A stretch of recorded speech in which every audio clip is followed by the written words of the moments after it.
তো তোমরা সবাই কেমন আছো? আশা করি সবাই খুব ভালো আছো। রূপসা ব্লগে তোমাদের সবাইকে স্বাগত। দিনটা ছিল আমার অপারেশনের পরের দিন।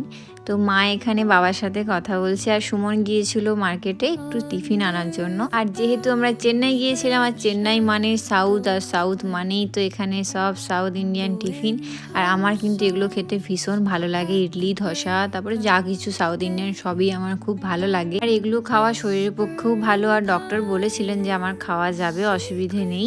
ইডলি ধোসা এগুলো খাওয়া যাবে। তো আমি মিনি ধোসা খেয়েছিলাম, সুমন খাইয়ে দিল। আর আমরা যেদিন চেন্নাই গিয়েছিলাম, যে রুমটা বুক করেছিলাম তার পরের দিনই আমরা রুমটা চেঞ্জ করে নিই, কারণ ওই রুমটা খুবই ছোট ছিল, একটু অসুবিধে হচ্ছিল। আর তার জন্যই আমরা রুমটা চেঞ্জ করে নিয়েছিলাম। আর এখনের রুমটা খুবই ভালো ছিল।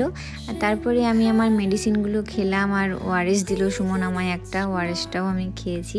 আর দুপুরবেলায় খুব সুন্দর করে লাঞ্চ বানানো হয়েছিল। এগুলো কিন্তু সব বাড়িতে বানানো, বাড়িতে মানে হোটেলেই বানানো আর কি। তারপরে সুমন আমায় খাইয়ে দিল, আর লাঞ্চটা খেয়ে খুব তৃপ্তি পেয়েছিলাম, কারণ আমি দুদিন ভাত খাইনি তার জন্য। পরে সুন্দর একটা লাঞ্চ করার পরে আমরা একটু রেস্ট করি সবাই। তারপরে সুমন এখানে ফ্রুট জুস নিয়ে আসে। চেন্নাইতে কিন্তু খুব ভালো ফলের রস পাওয়া যায়। আমরা যে হোটেলে ছিলাম সেখানেও ছিল, আর একদম ফ্রেশ, মানে সঙ্গে সঙ্গে বানিয়ে দিচ্ছিলেন ওনারা। শুধু ফলের রস নয়, সুমন ডাবও নিয়ে এসেছিল, আর আমাকে তারপরে ফলের রসটা দিল। এটা হচ্ছে লেবুর রস ছিল, মৌসুম্বি লেবু, যেটা আমি খেয়েছিলাম অল্প করে, কারণ আমার একটু হালকা টক টক লাগছিল তার জন্য।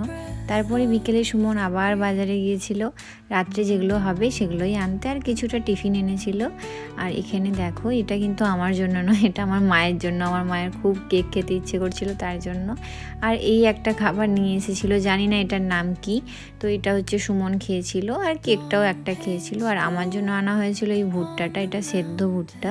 সন্ধেবেলায় তো এগুলোই টিফিন করেছিলাম। তারপরে রাতে বানিয়েছিল হচ্ছে ডালিয়া, অনেকটা ভেজিটেবল দিয়ে। এই ছিল হচ্ছে রাতের ডিনার, ডালিয়া আর হচ্ছে একটা ডিম সেদ্ধ। সুমনের একটু গরম করছিল, তার জন্য ও হচ্ছে এসিটা চালালো, আর তারপরেই আমাকে খাইয়ে দিল।